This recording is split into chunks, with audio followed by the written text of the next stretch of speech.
Algo que as Escrituras enfatizam a respeito da vida cristã é que ela deve se caracterizar por um modo de pensar totalmente novo, que precisa substituir o velho modo de pensar da nossa vida sem Cristo, do nosso comportamento da vida antes de Cristo se tornar o Senhor da nossa vida.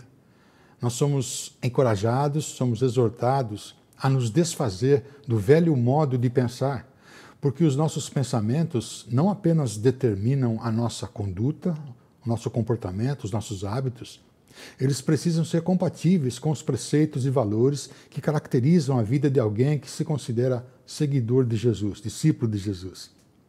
Por exemplo, na sua carta aos cristãos que viviam em Éfeso, o apóstolo Paulo fez a seguinte exortação: quanto à antiga maneira de viver, vocês foram ensinados a despir-se da velha vida, isto é, abandonar o velho modo de viver, modo de pensar, que se corrompe por desejos enganosos, a serem renovados no modo de pensar e a revestir-se da nova vida, do novo modo de viver, da nova maneira de pensar.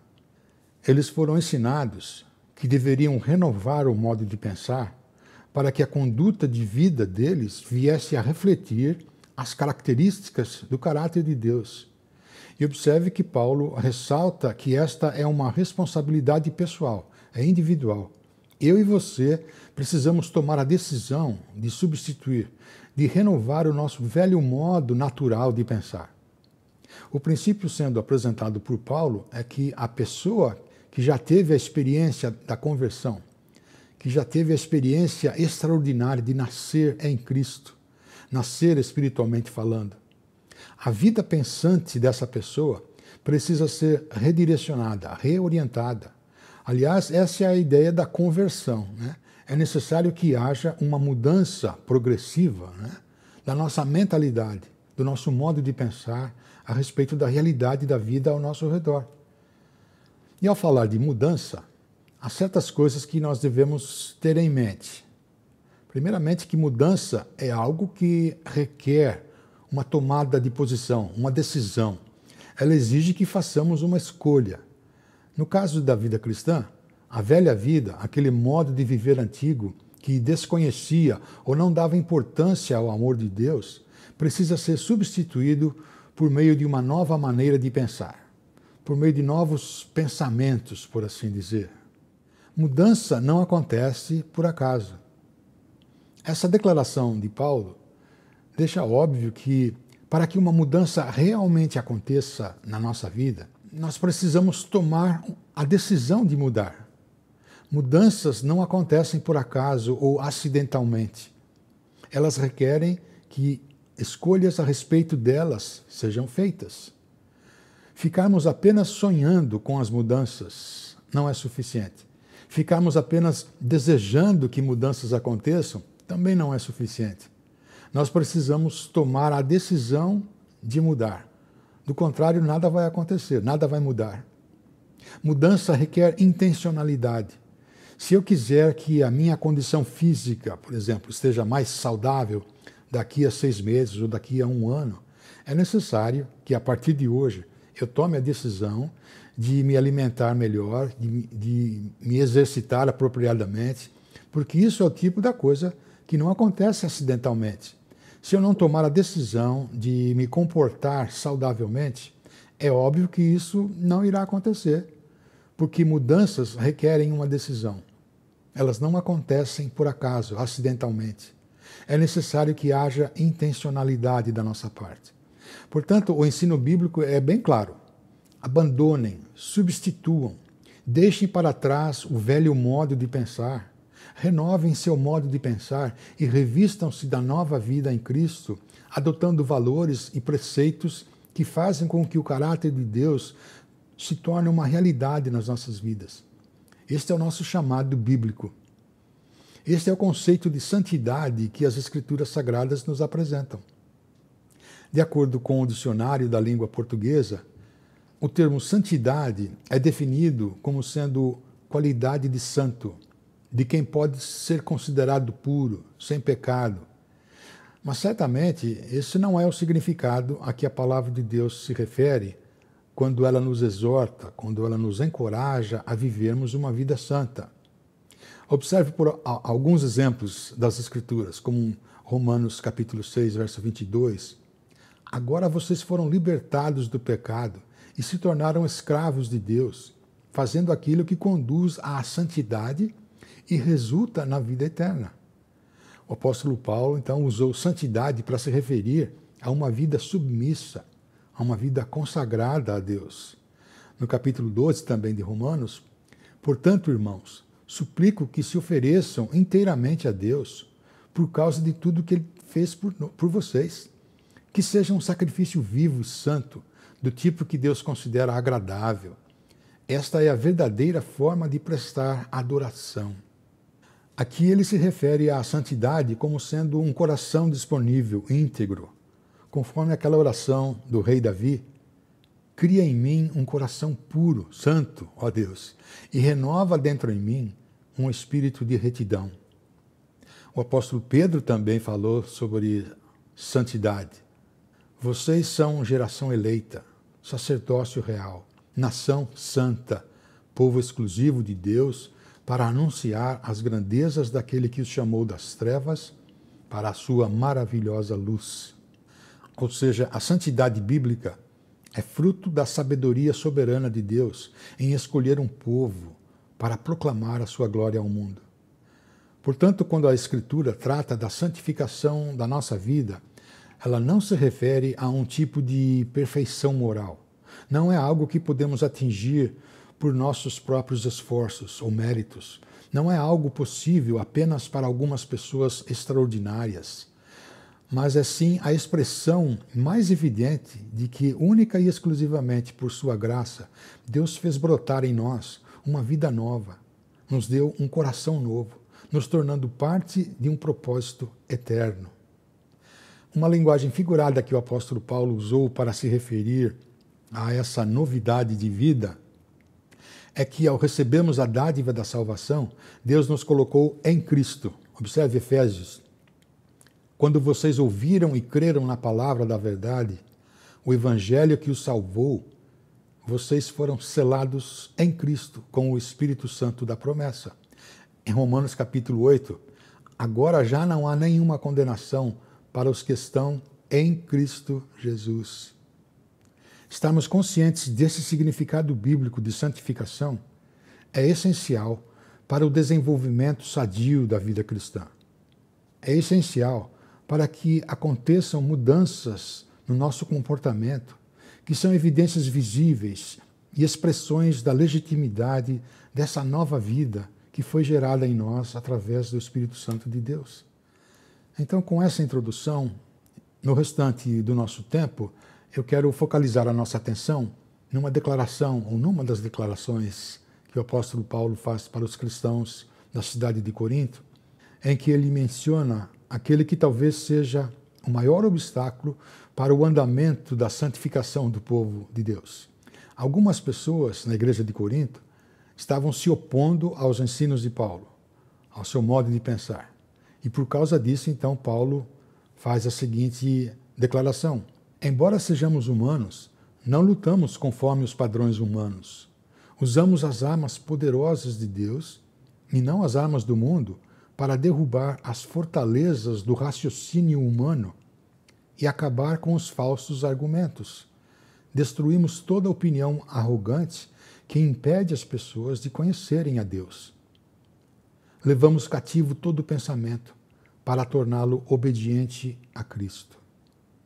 Este é o trecho do Novo Testamento que nos apresenta uma síntese a respeito do que podemos chamar de nossa vida pensante e que, de acordo com o apóstolo Paulo, é onde acontece a dinâmica da nossa vida cristã, isto é, na nossa vida mental, nos pensamentos que permeiam a nossa mente. E, entre outras coisas, isso significa que ter um relacionamento mais significativo com Deus, desfrutar de uma atitude mais consistente de alegria e contentamento, obter vitória sobre hábitos e costumes que são contrários à ética cristã, é algo que depende da nossa decisão de mudar o velho modo de pensar da nossa natureza humana pelo novo modo de pensar da natureza espiritual que Deus fez brotar em nós.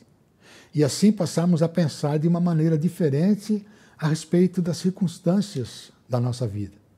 Aliás, eu penso que, sem medo de estar exagerando, que a maioria das nossas dificuldades, dos nossos problemas, quem sabe uns 80% delas, tem a ver com a nossa maneira de interpretar a realidade da nossa vida e não com o nosso corpo físico propriamente dito.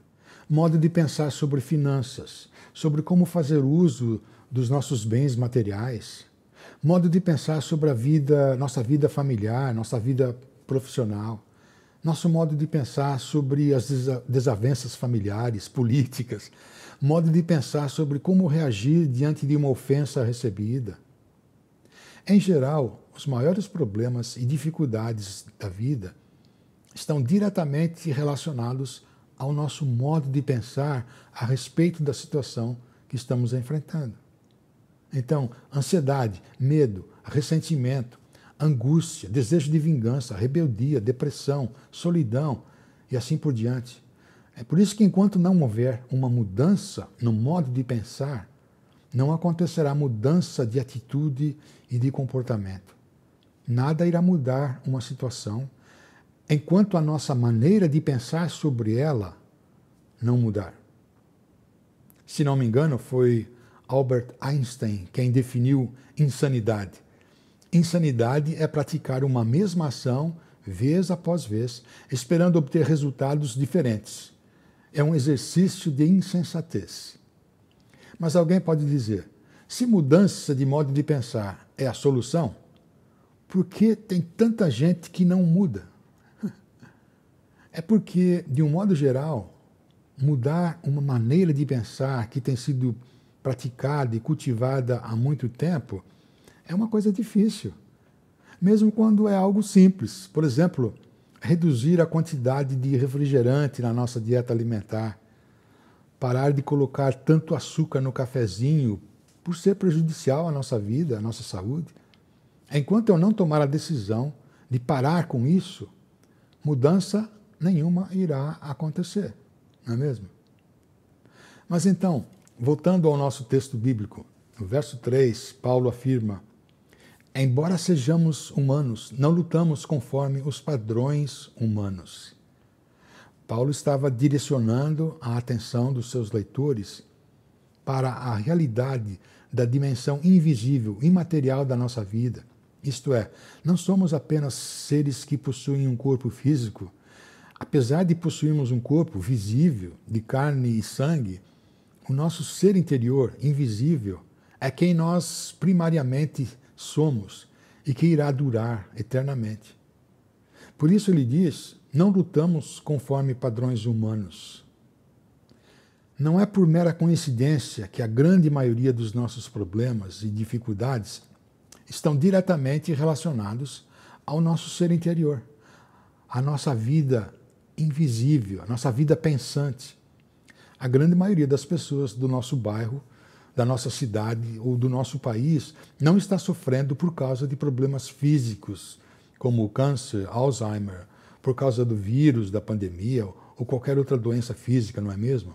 Aliás, seria muito bom se os nossos problemas fossem somente relacionados ao nosso corpo físico, porque seriam bem mais fáceis de serem tratados e curados. Portanto, ao dizer que não lutamos conforme os padrões humanos, Paulo estava ressaltando o fato de que a luta real da nossa vida é uma luta mental. É uma batalha que acontece na dimensão dos nossos pensamentos. E aqui a gente poderia alistar diversos tipos de lutas e batalhas mentais. Batalha de comportamento, ou comportamentais, né? Isto é, tipos de conduta que são expressões de um modo de pensar. Por exemplo, quando uma pessoa fica irritada e começa a jogar as coisas no chão, bater portas e gavetas, ou até mesmo partir para agressão física, etc. Isso tem aparência de ser um problema físico, mas não é. Claramente é uma expressão do seu modo de pensar a respeito daquela situação. Batalha relacional. quando há conflito de personalidade, pessoas não conseguem trabalhar num mesmo ambiente, quando o marido e a esposa não suportam o modo de ser um do outro, quando o marido pensa que a esposa deveria ser perfeita, mas ela não é. Batalha na área financeira. Nós temos a tendência de pensar que a aquisição de bens materiais é o segredo da felicidade. E por isso tem muita gente que vive estourando o limite do cartão de crédito ou da conta bancária. E aí, quando cai a ficha, num momento de lucidez, a gente diz: para que eu fui fazer essa dívida? E a resposta é simples. Porque a nossa lógica de raciocínio, o nosso modo de pensar, estava enganado. Batalha ideológica. Todos nós temos ideias pré-estabelecidas que servem como filtros ou lentes através dos quais nós interpretamos a realidade da vida. Cada um de nós possui um conjunto de ideias que definem o nosso posicionamento diante das múltiplas questões sociais da vida, tais como partidarismo político, ser contra ou a favor do aborto, ser pro-life ou pro-choice, evolucionismo, criacionismo, ateísmo e uma porção de outros ismos. Além disso, existem as diferenças culturais e regionais. Um é do norte e outro é do sul. Um gosta de calor e praia, outro gosta de frio e neve. Um gosta da cidade, outro prefere o campo, etc. São todos pontos de vista e maneiras diferentes de pensar que exercem uma enorme influência no modo como cada um de nós interpreta a realidade ao nosso redor. Podemos pensar na batalha moral. Será que existe certo ou errado? Será que existem coisas que acontecem automaticamente quando fazemos o que é certo? E coisas que acontecem automaticamente quando fazemos o que é errado? Será que o pecado pode ser resistido ou ele é inevitável? Será que realmente existe um Deus que pode nos perdoar e nos ajudar a vencer as nossas fraquezas e falhas de pensamento, as nossas escolhas precipitadas, escolhas erradas? Paulo tinha razão ao dizer que a nossa luta de verdade não é física, não tem a ver com o local onde nós moramos, com o tipo de profissão ou com quanto nós ganhamos. Nossa luta é com a nossa vida pensante.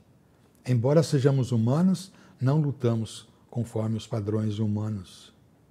Há muita gente no nosso meio evangélico, lutando a batalha errada, eu creio. A maioria das batalhas da vida cristã, elas acontecem primordialmente na nossa mente. Todas elas. A próxima informação de grande relevância para a nossa vida cristã, que Paulo nos dá neste trecho, é que as armas a serem usadas em nossas lutas de pensamento, sim, armas, nós precisamos de armas mentais, armas que servem para nos dar vitórias sobre o nosso velho modo de pensar. Elas já estão disponíveis para nós, versículo 4. Usamos as armas poderosas de Deus e não as armas do mundo para derrubar as fortalezas do raciocínio humano e acabar com os falsos argumentos. Mas, de certa forma, este verso é meio frustrante para mim, porque apesar de nos informar que as armas poderosas de Deus estão disponíveis, Paulo não fala para a gente quais são essas armas. Eu queria saber quais são. Você não gostaria de saber? Mas eu imagino que Paulo fez isso de propósito, porque ele queria que seus leitores, incluindo nós hoje, permanecessem com a atenção focalizada na capacidade, na eficiência das armas que Deus providencia para os seus filhos, em oposição às armas humanas. Paulo menciona essas armas em outra ocasião, na sua carta aos Efésios, no capítulo 6, quando lá ele fala sobre a armadura do cristão, que nós não vamos considerar hoje. Mas eu quero apenas mencionar a única arma de ataque que faz parte da armadura que Paulo chama de espada do Espírito, que é a palavra de Deus. E com isso, nós somos relembrados da prioridade que a nossa familiaridade e conhecimento das Escrituras precisam ter na nossa vida. Porque São elas que nos ensinam os pensamentos de Deus, com os quais devemos renovar a nossa mente, renovar os nossos pensamentos. E nós cometemos um grande erro quando pensamos que passar alguns minutos lendo as Escrituras é apenas um momento passado com Deus. Não. Ler e meditar nas Escrituras é a maneira primária com que Deus tem a oportunidade de renovar a nossa vida pensante, de nos dar novos pensamentos. É também na carta aos Efésios, um pouco antes de falar sobre a armadura do cristão, que Paulo ele afirma que é mediante a palavra de Deus que a igreja do Senhor Jesus está sendo santificada e purificada. Mas, voltando ao trecho lá da carta aos Coríntios, Paulo não nos informa a respeito de quais são as armas que Deus nos concede, mas ele descreve o que elas são, poderosas. O termo poderosas é a tradução da palavra grega dunata, que é uma declinação de dunamis, de onde vem a nossa palavra dinamite. Portanto, Paulo está dizendo que as armas de combate que Deus nos concede para as nossas batalhas pensantes possuem poder de destruição. E elas são de procedência divina, são poderosas de Deus, são dinamites divinas. Deus é a fonte das nossas armas e por isso elas são poderosas. E no final do verso 4, Paulo adiciona que as armas, elas destroem fortalezas. No contexto que Paulo está falando aqui, fica óbvio que fortaleza é um modo figurado de expressar o poder de influência que um modo de pensar ou lógica de raciocínio é capaz de exercer sobre a nossa vida, que ele se recusa a se harmonizar e a se submeter aos ensinos e valores morais, éticos da palavra de Deus. No verso 5 está escrito: destruímos toda opinião ou todo raciocínio arrogante que impede as pessoas de conhecerem a Deus. Ou seja, as batalhas pensantes da vida cristã não podem ser vencidas pela nossa própria sabedoria, porque elas fazem sentido para nós. São frutos do nosso modo natural de pensar, né? Portanto, precisamos usar armas sobrenaturais, divinas, que são capazes de destruir convicções, preconceitos, racismo, filosofias, ideologias, a lógica humanista de raciocínio que, por natureza, exerce domínio sobre os nossos pensamentos, servindo como obstáculo, nos impedindo de reconhecer e de cumprir a vontade de Deus. Portanto, fortaleza aqui é uma figura de linguagem que denota profunda ignorância, menosprezo, cegueira espiritual. Se refere a um bloqueio de raciocínio que, a não ser que seja demolido, impede a nossa possibilidade, ou a possibilidade de que mudanças venham a acontecer na nossa conduta de vida. Em outras palavras, não há esperança de que haja qualquer mudança em nossas atitudes e no nosso comportamento. Não há esperança de que haja qualquer mudança no nosso relacionamento conjugal. Não há esperança que haja qualquer mudança significativa no modo como nós encaramos as circunstâncias adversas e de sofrimento da nossa vida, enquanto não acontecerem mudanças no nosso raciocínio humanista. Paulo usou o termo fortaleza porque é algo a que estamos escravizados, que nos deixa aprisionados, atolados.